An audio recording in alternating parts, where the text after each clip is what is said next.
నమస్తే ఫ్రెండ్స్, నా పేరు Tulasi Chandu. Hyderabad central university HCU ఒక రణరంగాన్ని తలపిస్తోంది.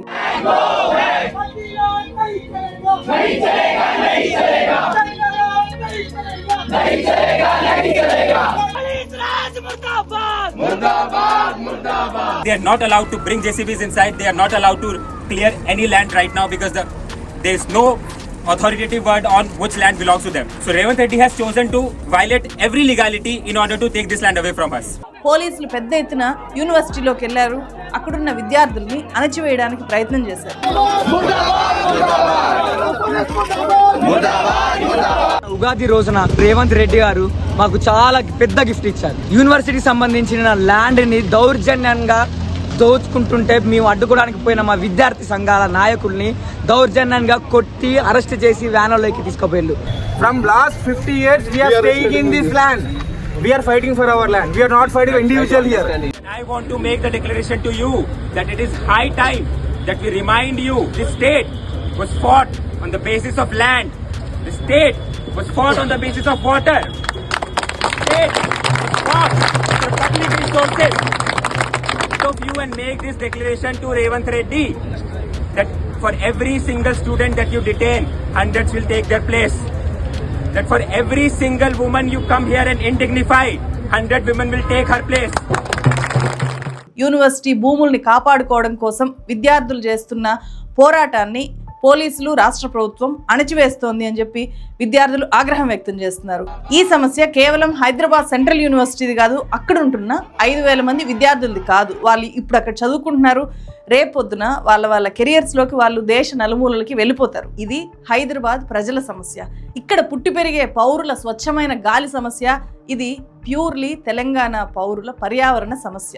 అసలు హైదరాబాద్ సెంట్రల్ యూనివర్సిటీలో ఏం జరుగుతోంది, విద్యార్థులు ఎందుకు ఆందోళన బాటపట్టారు, ప్రభుత్వం ఎందుకు అణచివేస్తోంది, ఇవన్నీ కూడా ఈ వీడియోలో చాలా డీప్గా డిస్కస్ చేద్దాము. ఇది అటు ప్రభుత్వానికి అర్థం కావాలి, ఇటు పర్యావరణ ప్రేమికులకు అర్థం కావాలి, ప్రతి తెలంగాణ పౌరుడికి అర్థం కావాలి. చాలా చాలా ఇంపార్టెంట్ వీడియో. మన ఛానల్ని కనుక ఫస్ట్ టైం మీరు చూస్తుంటే తప్పకుండా ఈ వీడియోని లైక్ చేయండి, వెంటనే మన ఛానల్ని సబ్స్క్రైబ్ చేయండి. ఒకప్పుడు భారీ బిల్డింగ్లు, మోడర్న్ నిర్మాణాలు చేసేవాళ్ళు మంచి విజనరీ లీడర్స్గా ఉండేవాళ్ళు. కానీ ఇప్పుడు రోజులు మారాయి, భవిష్యత్తు ప్రమాదకరంగా మారిపోతుంటే భవిష్యత్తు తరాలకు మంచి పర్యావరణాన్ని అందించే స్వచ్ఛమైన గాలిని, నీళ్ళని ఎవరైతే అందిస్తారో వాళ్ళే మంచి విజనరీ లీడర్స్ అని చెప్పొచ్చు. తెలంగాణ రాష్ట్ర ప్రభుత్వంలో సీఎం రేవంత్ రెడ్డి సహా మంత్రులంతా అలాంటి మంచి విజనరీ లీడర్స్గా వాళ్ళను వాళ్ళు ఎస్టాబ్లిష్ చేసుకోవాలి అని చెప్పి మనస్ఫూర్తిగా నమ్ముతూ హైదరాబాద్ సిటీకి పొంచి ఉన్న అతిపెద్ద ప్రమాదకరమైన పరిస్థితుల్ని మీ ముందు పెడుతున్నాను.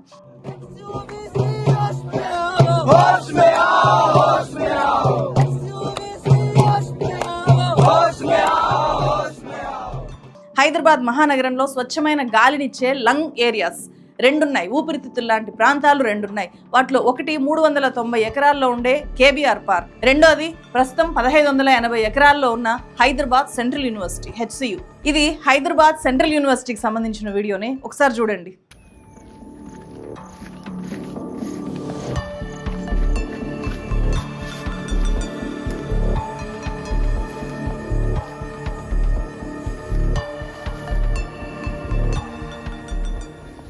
ఈ యూనివర్సిటీకి 100 ఎకరాల భూములు ఉండడం వల్ల, యూనివర్సిటీ సిటీ మధ్యలో ఉండడం వల్ల చాలా పెద్ద అడవిలాగా ఈ యూనివర్సిటీ కనిపిస్తుంది.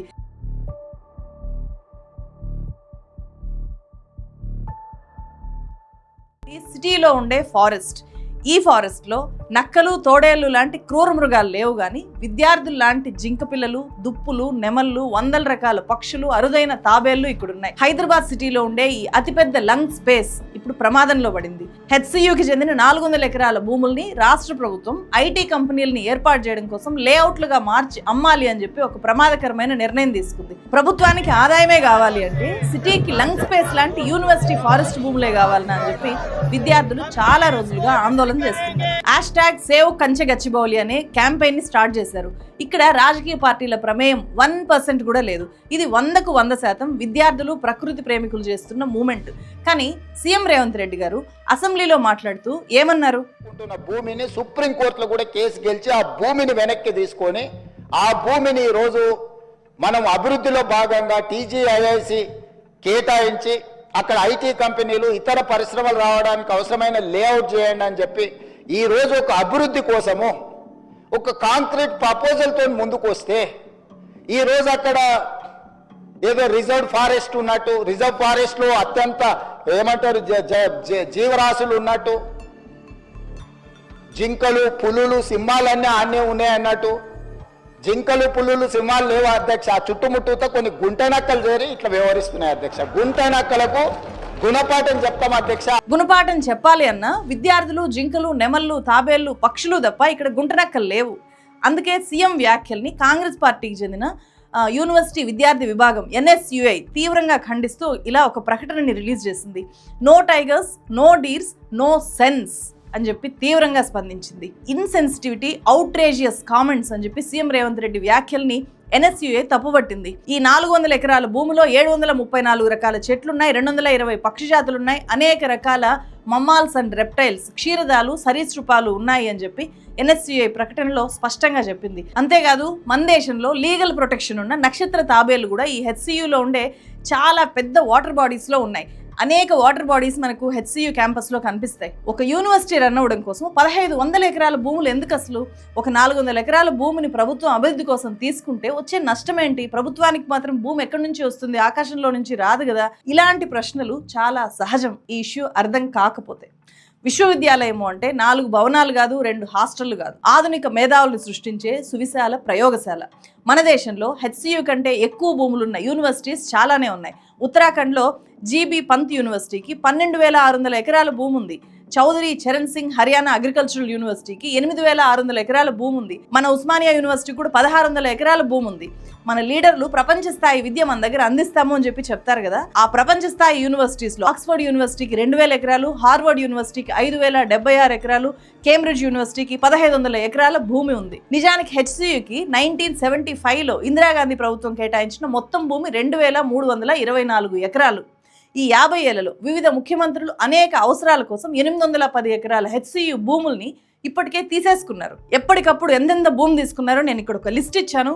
కొంచెం పాజ్ చేసి ఆపి చూడండి. ఇక్కడ ఏ టైంలో ఎంతెంత HCU భూమి కోల్పోతూ వచ్చిందో మీకు ఇక్కడ అర్థమవుతుంది. 2010 దాకా అవైలబుల్గా ఉన్న డేటా చూస్తే ఇప్పుడు 1,500 ఎకరాల భూమి మాత్రమే HCU దగ్గర ఉంది.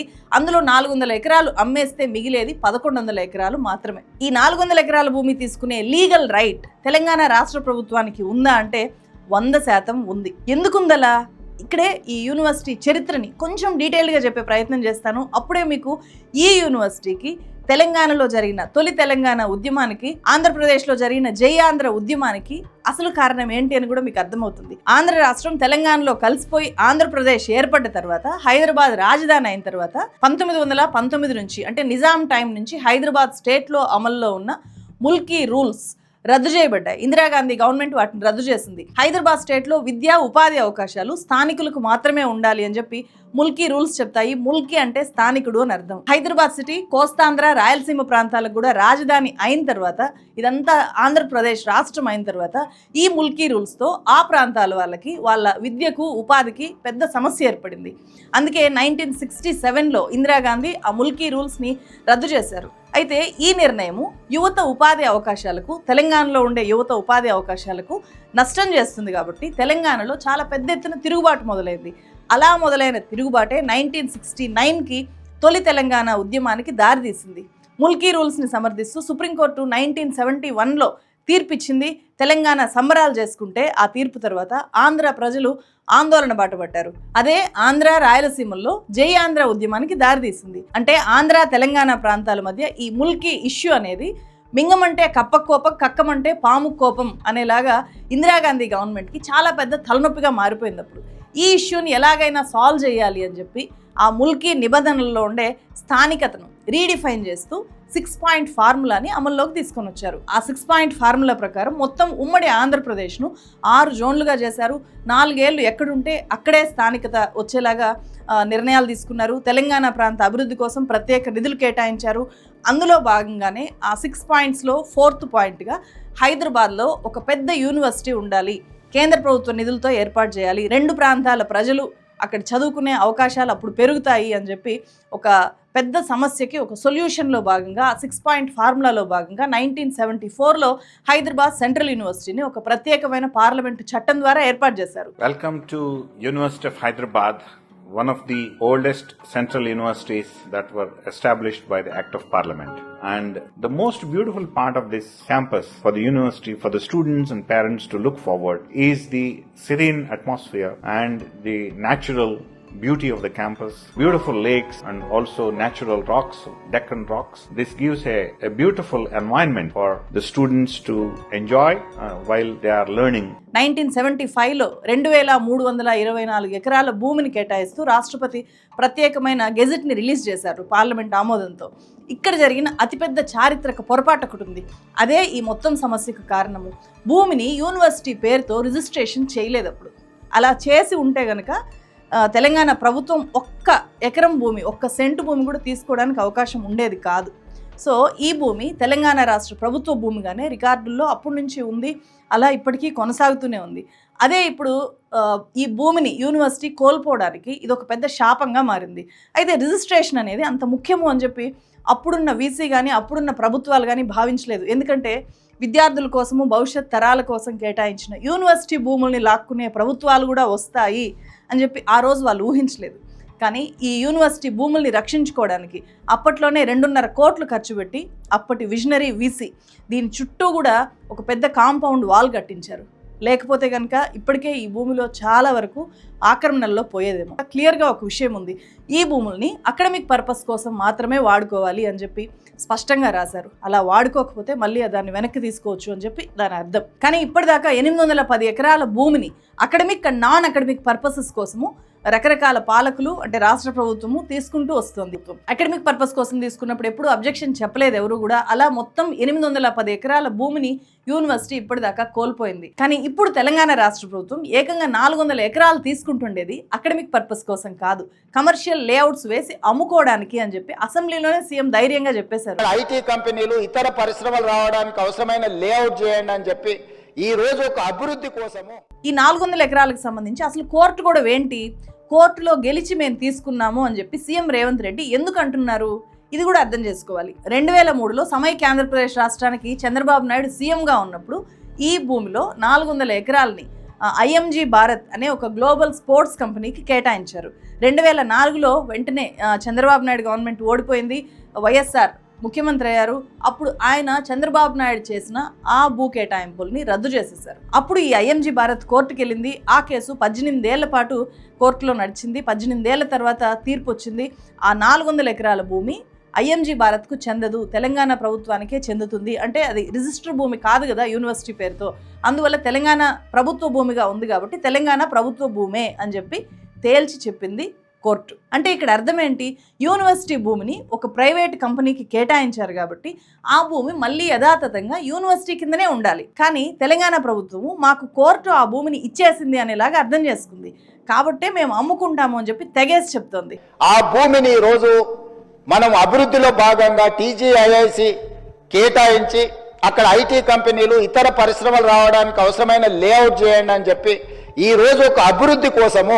అలాగైతే ప్రభుత్వం చెప్పే లాజిక్ ప్రకారము మొత్తం యూనివర్సిటీ మొత్తం ఉండేది ప్రభుత్వ భూమిలోనే కదా, ఇది మొత్తం ప్రభుత్వ భూమే, తెలంగాణ ప్రభుత్వ భూమే, ఇంకా రిజిస్ట్రేషన్ చేయలేదు. అలాగని మొత్తం ప్రభుత్వ భూమి అమ్మేసుకుంటారా? సో ఇప్పుడున్న ఈ ముఖ్యమంత్రి అమ్మేస్తాను అని అంటున్నారు. నెక్స్ట్ వచ్చిన వాళ్ళు కూడా ఇదే బాటలో నడిచి కొంచెం యూనివర్సిటీకి కట్టిన భవనాలు తప్ప మిగిలిన భూమి అంతా అమ్ముకోరు అని గ్యారంటీ ఏంటి? ఇక్కడుండే బయోడైవర్సిటీ మీద ఎవరికి శ్రద్ధ ఉంది అని చెప్పి విద్యార్థులు ప్రశ్నిస్తున్నారు. స్టార్ షేప్ టోటల్స్ ఉంది. ఇట్లాంటి రిచ్ ఫ్లోరా అండ్ ఫానా ఉన్న ఈ యూనివర్సిటీని ఇక్కడ ఏం లేవు అనడం చాలా సిగ్గుచేటు. దీన్ని ఖండిస్తున్నాం. On these 400 acres, demanding the court to declare it as a forest reserve. రాష్ట్రపతి గెజెట్ ప్రకారం ఈ భూమి యూనివర్సిటీ కోసం ఇచ్చారు, అవసరమైతే అకాడమిక్ పర్పస్ కోసం మాత్రమే వాడుకోవాలి. ఈ విషయం ప్రభుత్వానికి అర్థం కావట్లేదు అని అనుకోవాలనా? హైదరాబాద్ పర్యావరణ పరిరక్షణలో ఈ యూనివర్సిటీ అడవి ఎంత కీలకమో రాష్ట్ర ప్రభుత్వానికి ఇప్పుడు పాఠాలు చెప్పాలన్నా ఎవరైనా వచ్చి. సో ఇలాగే దామగుండం అడవిని హైదరాబాద్కి ఒక ఆక్సిజన్ వేగంగా టౌన్షిప్గా మారిపోతుంది. వేలాది చెట్లు అక్కడ నరికివేతకు గురవుతున్నాయి. మొత్తం ఆ ఏరియా అంతా ఇప్పుడు అడవిలాగా కాదు, ఇంకొక 2 ఏళ్లలోనే మొత్తం టౌన్షిప్ అయిపోతుంది. సో ఆ నిర్ణయం మంచిది కాదు అని చెప్పి తెలంగాణ ప్రభుత్వానికి ఎంత గొంతు చించుకొని చెప్పినా, పౌర సమాజము ధర్నాలు చేసి ఆందోళనలు చేసిన గవర్నమెంట్కి అసలు అర్థం కాలేదు. ఇప్పుడు విద్యార్థులు 2 నెలలుగా మొత్తుకుంటున్నారు జీవ వైవిధ్యం దెబ్బతింటుంది అని చెప్పి. కనీసం కాజ్ని అర్థం చేసుకోకుండా తోడేళ్ళు, నక్కలు అని చెప్పి సీఎం మాట్లాడితే ఇక ఎవరికి చెప్పాలి? జింకలు, పులులు, సింహాలన్నీ ఆన్నే ఉన్నాయి అన్నట్టు జింకలు పుల్లులు సింహాలు లేవా అధ్యక్ష? ఆ చుట్టుముట్టుతో కొన్ని గుంటనక్కలు చేరి ఇట్లా వ్యవహరిస్తున్నాయి అధ్యక్ష. रेवंत रेड्डी बोला इस यूनिवर्सिटी में क्या कौन से जानवर है उसे नहीं पता, हिरन है या शेर है उसे नहीं पता. मैं कहता हूँ मुझे तुम्हें नहीं पता इस यूनिवर्सिटी में क्या है, ठीक है, हमें पता है तुम्हारे सचिवालय में एक से एक लीडर खड़े बैठे हैं. ఇక్కడ మీకు ఒక ఎగ్జాంపుల్ చెప్పాలి. 1996-98 మధ్య central human resource minister S R Bommai Urdu university కోసం హెచ్సియు పరిధిలో ఉండే భూములు ఇవ్వండి అని చెప్పి స్వయంగా సెంట్రల్ యూనివర్సిటీకి వచ్చి అప్పటి వీసీని రిక్వెస్ట్ చేశారు. అప్పుడు వీసీ ఏం చెప్పారో, ఎస్ఆర్ బొమ్మాయి ఎందుకు యూనివర్సిటీ భూముల్ని తీసుకోకుండా వెనక్కి వెళ్ళిపోయారో కన్విన్స్ అయ్యి సెంట్రల్ యూనివర్సిటీలో ప్రొఫెసర్ గా పనిచేసిన ప్రముఖ సామాజిక ఉద్యమకారుడు హరగోపాల్ గారు చెప్తున్నారు, ఒకసారి వినండి. ఫౌనా ఫ్లోరా ఎకలాజికల్ బ్యాలెన్స్ ఉంది. ఇక్కడ చెరువులు ఉన్నాయి, తర్వాత పిట్టలు గుట్టలు ఉన్నాయి, తర్వాత ఇది చాలా రిచ్ ప్రకృతి వాతావరణం ఉంది. ఇది హైదరాబాద్ నగరానికి కూడా ఊపిరితిత్తి లాంటిది, లంగ్ స్పేస్. చెప్పాం, మేమందరం కూడా ఉన్నాం, మీకు ఇవ్వడానికి అంత ఇష్టం లేకపోతే మేము వేరే భూమి ఎక్కడైనా చూసుకుంటాం అని చెప్పి అప్పుడు మంత్రి గారు వెళ్ళిపోయారు. సెంట్రల్ మినిస్టర్ ఎస్ఆర్ బొమ్మాయి లాగా తెలంగాణ ప్రభుత్వము యూనివర్సిటీ అభిప్రాయాన్ని కనీసం తీసుకోలేదు ఈ భూముల విషయంలో. తెలంగాణ ఉప ముఖ్యమంత్రి మల్లు బట్టి విక్రమార్క, ఐటీ మినిస్టర్ శ్రీధర్ బాబు ఈ సెంట్రల్ యూనివర్సిటీ ఓల్డ్ స్టూడెంట్స్. ఇవాళ మేధావులుగా ప్రభుత్వంలో కీ రోల్స్ లో వాళ్ళు ఉన్నారు. మరి ఆ హెచ్సియు ఓల్డ్ స్టూడెంట్స్ అయినా ముఖ్యమంత్రి గారికి అర్థమయ్యేటట్టు ఈ ఇష్యూని, హైదరాబాద్ భవిష్యత్తు కోసం సెంట్రల్ యూనివర్సిటీలో ఉండే ఈ ఫారెస్ట్ ల్యాండ్స్ ఎంత ముఖ్యమో చెప్పొచ్చు కదా. మార్చి 25, 2025 మొన్ననే సుప్రీంకోర్టు పర్యావరణం కోణంలో ఒక సంచలన తీర్పిచ్చింది. చెట్లు నరకడము అనేది మనిషిని హత్య చేయడం కంటే చాలా దారుణము అని చెప్పింది. యూపీలో ఒక వ్యక్తి రాత్రికి రాత్రి 554 చెట్లను నరికేశాడు, అది కూడా తాజ్మహల్ పరిరక్షణ పరిధిలో ఉండే చెట్లని. సో ఈ నేపథ్యంలో అలాంటి చెట్లు మళ్ళీ పెద్దవ్వాలి అంటే 100 ఏళ్ళు పడుతుంది కదా అని చెప్పి సుప్రీంకోర్టు చివాట్లు పెట్టి ఒక్కో చెట్టును నరికినందుకు ₹1,00,000 ఫైన్ కట్టండి అని చెప్పి ఫైన్ వేసింది. అభివృద్ధి పేరుతో పర్యావరణాన్ని నాశనం చేయడం చాలా తేలిక, చెట్లను కొట్టిపడేసేయడము, అడవుల్ని విధ్వంసం చేయడం చాలా తేలిక. కానీ ఆ అభివృద్ధి అనేది ప్రాణవాయువు కాదు అనే విషయాన్ని పాలకులు గుర్తుపెట్టుకోవాలి. హైదరాబాద్ నగరం పెరిగే కొద్దీ చెట్లు తగ్గిపోతున్నాయి, రోజు రోజుకి కాలుష్య కోరల్లోకి సిటీ జారిపోతుంది. ఇలాంటి టైంలో ఒకవైపు దామగొండంలో ఉండే లక్షలాది చెట్లున్న అడవిని నరికేస్తూ, ఇంకొక వైపు నడి సిటీలో ఉండే 400 ఎకరాల ఈ యూనివర్సిటీ అడవిని లేఅవుట్లుగా మార్చేస్తుంటే గవర్నమెంట్ చేస్తున్న పని అద్భుతము అని చెప్పి అందరూ అప్రిషియేట్ చేద్దామా? అంతా కలిసి యూనివర్సిటీ భూముల్ని చేతులు అడ్డం పెట్టి కాపాడుకుందామా? పర్యావరణ సంఘాలు, ప్రకృతి ప్రేమికులు హైదరాబాద్ సెంట్రల్ యూనివర్సిటీలో ఏం జరుగుతుందో ఖచ్చితంగా తెలుసుకుని తీరాలి. విద్యార్థులు చేస్తున్న ఈ క్యాంపెయిన్ని ప్రభుత్వ పెద్దలకు అర్థమయ్యేలాగా చెప్పగలగాలి. నేను ఇటు ప్రభుత్వంలో ఉండే వాళ్ళకు అటు ప్రజలకు తెలియాలి అని చెప్పి చాలా డీటెయిల్డ్గా హిస్టరీతో సహా చెప్పి ఈ వీడియో మీ ముందుకు తీసుకొని వచ్చాను. సో ఈ వీడియోని ఎక్కువ మందికి చేరేలాగా చేయండి, దీని మీద చర్చించండి. ఒక్కసారి ఒక చెట్టు పోతే మళ్ళీ రాదు, ఒక భవనం పోతే మళ్ళీ కట్టుకోవచ్చు, కానీ చెట్లు అడవి పోతే రాదు. అది కూడా యూనివర్సిటీ పరిధిలో ఉంటే కనుక దానికి శాశ్వతంగా అక్కడ పచ్చదనం ఉంటుంది. ఆ పచ్చదనం హైదరాబాద్లో ప్రాణవాయువు నింపుతుంది. సో ప్రకృతిని కాపాడుకోవడం ప్రతి ఒక్కరి ప్రాథమిక బాధ్యత అని చెప్పి గుర్తు చేస్తూ ఈ వీడియోని విస్తృతంగా షేర్ చేయాలి. గవర్నమెంట్ కూడా తన నిర్ణయాన్ని వెనక్కి తీసుకోవాలి అని చెప్పి మన ఛానల్ తరఫున రిక్వెస్ట్ చేస్తున్నా. మరో వీడియోతో మళ్ళీ కలుస్తాను. Thank you so much.